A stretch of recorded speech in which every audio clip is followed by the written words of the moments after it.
餐廳咧唔係好大嘅，諗唔到呢個鐘數啊，3點鐘啊，仲有咁多人。第一份送上嚟咧就係奶茶，但魷魚串就俾我食晒，多春魚剩翻一條啦。我而家先醒起喎，原來咧佢哋一份係2串，先同我牛奶酥試起先。Hello， 各位觀眾大家好啊！我而家所在嘅位置係同福西路啊。今日過嚟呢邊啊，揾啲小食食下嘅。咁其實咧有一個小食店啊，其實嚴格嚟講都唔叫餐廳啊。喺呢度做咗好多年服務，附近嘅同學仔好多年嘅，就叫炸家姨啊。咁啊食炸嘢嘅，同埋據說佢哋嘅奶茶都唔錯。咁啊，我今日就一於趁住落雨過去試下。食完之後咧，我仲想去前某市場買啲花生酥同埋雞仔餅啊！咁話說過年嘅時候咧，咪曾經去過嗰度買過雞仔餅，唔係花生酥，好好食嘅。咁啊後來再去過一次喎，超級多人，咁啊只能作罷啦。睇下今日趁住落雨過唔過到去咧？哎呀，我行錯地方添，走到嚟呢度添。後邊咧啲市民咧就喺度排緊隊驗核酸啦。咁啊，而家驗核酸好方便嘅。我啱啱經過大機頭嗰度咧，亦都驗咗一次啊！真係幾方便。廢話少講啦，我哋兜咗嚟巷仔裏邊添。過去食咗嘢先。喺呢度可以穿得翻過去嘅。我都算醒目啦嚇。咁其實如果要去買花生酥同埋雞仔餅咧，喺呢度過去都好方便嘅。我哋先去賺錢少少嗰度炸家姨嗰度食咗嗰啲炸嘢先。咁啊，說來慚愧啊嚇，其實我係第一次去炸家姨嗰度食嘢啫。知道佢哋經營咗好多年，亦都受歡迎咗好多年㗎啦。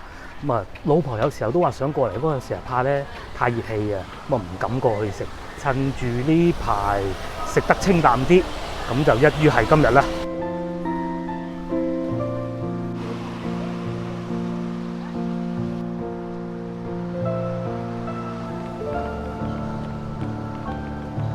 睇下有咩食啊！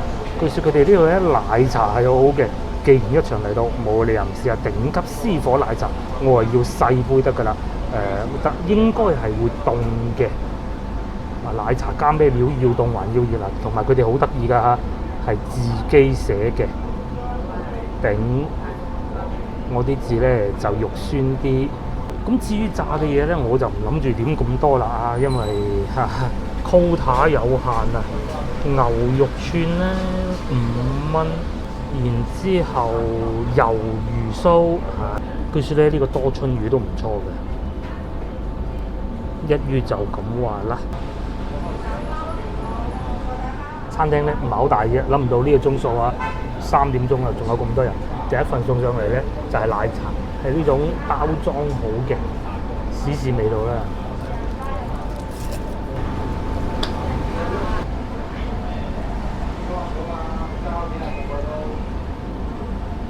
哇！真係唔差過我以前去嗰啲咧所謂嘅港式茶餐廳嗰啲奶茶嘅味道，好香濃喎！唔好睇佢個杯好似隨便啲啊，但係味道咧一流。即係以前咧，如果大家有睇我影片，你知道去嗰啲咩老伯伯茶餐廳啊，或者肥叔叔茶餐廳嗰啲咧，賣到30幾蚊杯嗰啲咧，都未一樣啊嘛。好，我嘅嘢食就嚟咗啦。原來咧佢係用竹籤咁樣穿成一小串一小串嘅，等落口啱啱好啊！佢外皮嗰啲脆漿咧唔算好厚啊，係夠脆嘅。感覺上好過我哋上次去惠州食到嗰啲咯。同埋咧食得出佢哋用嗰啲油啊，唔係太肥流啊，唔係嗰啲用咗好多次嗰啲油嚟嘅。而且食到呢個多春魚，睇嚟我真係冇揀錯啊！裏邊嗰啲多春魚嗰啲春咧脆卜卜嘅，咁明咧攞貨唔係攞啲好差嗰啲咧。有啊，我知道有啊，我同老婆買隻餸多咧，知道有啲多春魚其實唔係好靚，佢出到嚟形狀已經唔係咁好㗎啦。同埋咧，俾樣嘢大家睇下。啱先我仲講話呢杯奶茶都唔平喎，咁大家睇下，佢哋係用生花淡奶嘅。咁我諗咗陣喎，我明地點解佢會用呢種杯啊？因為咧呢度係好近學校嘅。大多數咧都係做學生仔生意嘅。如果你搞到唔係咁方便拎得到嘅話咧，其實同學仔咧唔係咁易買走嘅。但係整到咁咧就方便啦。咁當然啦，其實好多飲品咧都係價錢好平啦，只不過我揀咗個比較貴嘅，少接落嚟試下呢個魷魚鬚啊！哇個魷魚鬚，哇個魷魚鬚咧，嗰啲外皮嗰啲脆漿啊，超級脆啊！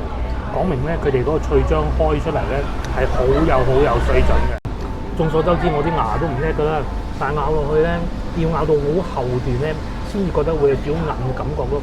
前段咧，你係要咬一陣，就已經係感受到魷魚嗰種煙韌嘅感覺。嗱，魷魚串就俾我食晒，多春魚剩翻一條啦。我而家先醒起喎，原來咧佢哋一份係2串㗎，多春魚啊仲有1串。咁呢個牛肉咧係1串過嘅啫。咁我試下個牛肉啦，好嫩。嗱，脆漿我唔再多講啦，嗰啲牛肉好特別喎，唔係牛肉片喎。其實開始嘅時候咧，我都好擔心啊，佢係嗰啲牛肉片啊咁嘅。但食落之後咧，又發現唔係喎，有少少似嗰啲免治牛肉啊，好腍嗰啲肉咧。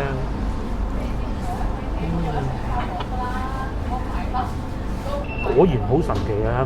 同埋佢裏邊嘅調味咧，有少少咁多黑椒嘅味嚟嘅。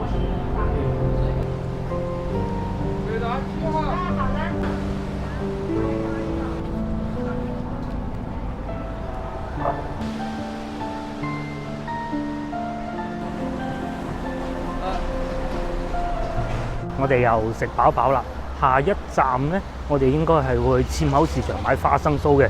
而家停咗雨啦，咁唔知會唔會好多人啦？多人都要買㗎啦，因為我真係好想試下佢哋嗰啲雞仔餅啊！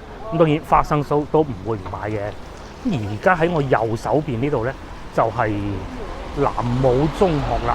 咁今日咧係星期5嚟㗎，而家晏晝3點半都未夠，同學仔就梗係上緊課啦。今次去炸雞咧，我覺得最好食係咩咧？多春魚都還 OK， 個牛肉唔錯，但係最驚喜嘅咧係個奶茶，佢裏邊冇冰嘅，但係凍嘅。我極有理由相信咧，佢應該係後尾加落去嘅，即係原先做好咗大啱嗰種咧，然之後倒落去嘅。咁啊倒咗落去之後就封蓋咯，封蓋俾你飲咁。咁啊真係好濃啲味，裏邊仲要冇冰嘅。咁我哋又行到嚟海棠寺啦嚇。咁啊而家應該係5月27啊。恢復開放5月27，好似咪就係今日係嘛？等我睇下先嚇。係咯，5月27咪就係今日咯。原來海棠寺已經重新開放翻啦。啱先咧，我問過嗰個保安叔叔啊，幾次直播經過咧都話唔俾入啊咁嘅咧。依家咧海棠寺終於開放翻啦，只要你有綠碼就得㗎啦，冇星號就可以入得去㗎啦。咁啊大部分人都有㗎嚇，係嘛？唔需要預約㗎。咁啊下次再過嚟海棠寺行下。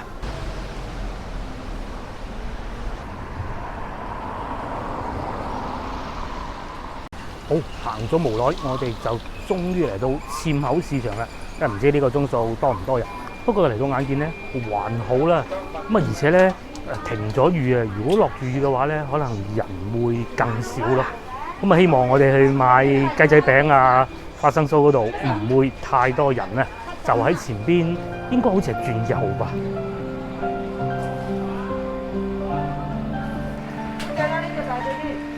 而家望埋去還好啦，1、2個姨姨喺度排隊嘅啫，就喺呢度啦，純心餅店。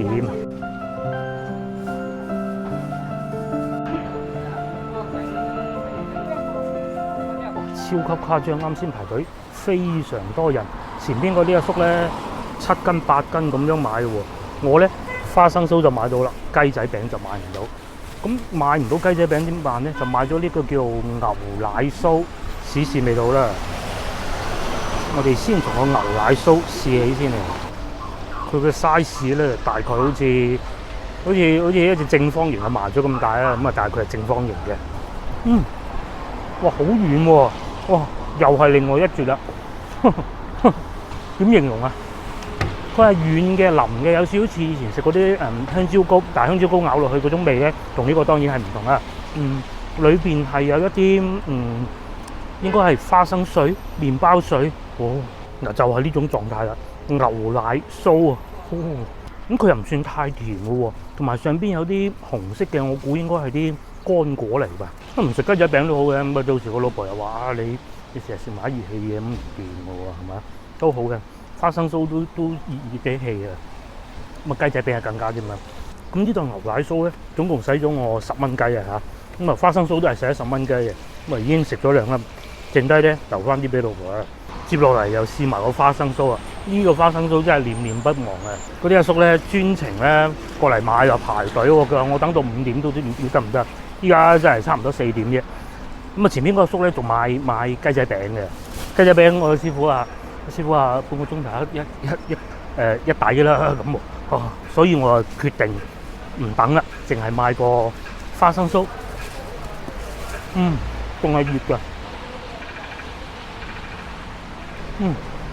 嗱，花生酥咩味道咧？我就唔形容俾大家聽啦嚇。大家而家點擊屏幕右上角，可以重溫翻我同老婆上一次嚟士貿市場買花生酥嗰條片嘅，真係好好食啊！南華西啊、河南地呢邊咧好多嘢食啊，好有舊嘅風味嘅。咁啊，當然咧仲有一間雞粥，應該叫紅記，喺牛奶廠街嘅。不過今日咧唔食咁多啦，因為約咗老婆去西華路啊。咁啊，當然要視乎天氣啦。如果天氣好嘅咧，我哋會拍一集影片嘅。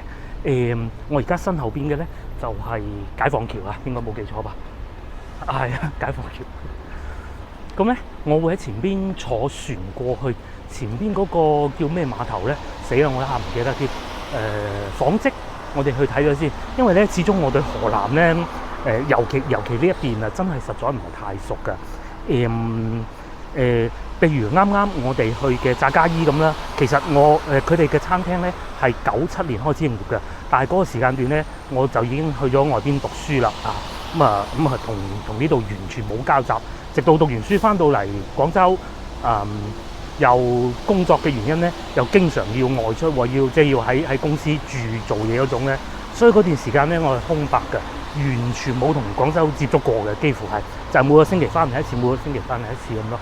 咁啊好遺憾當時冇品嚐過，好在因為而家做咗影片咧，所以就多咗接觸咗啦。包括啱食嘅花生酥啦嚇，包括炸家衣啦，亦是如此。咁我哋會喺前邊坐船過去，坐到過對面應該係省總碼頭吧？希望冇記錯啦嚇。係咯，記錯，前面唔係紡織碼頭，係硤口碼頭。我啱先見到係有船過去嘅，我去前面睇下先。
話咁快，我哋又過咗嚟河北呢邊啦，啱喺河南嗰邊省總碼頭啊，冇記錯嚇。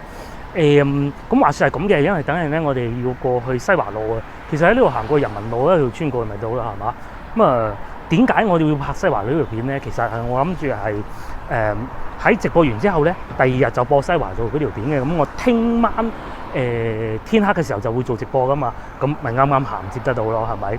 而且咧喺我計劃裏邊啊嚇，直播咧係會以而家呢個位置作為一個結束嘅，咁咪鬥快個圈咯，係咪先？係咪緊貼到呢個題目咧？係咪好醒目咧？嗱，咁好啦，今日嘅影片就到此為止啦。咁我約定大家下集見啦，拜拜。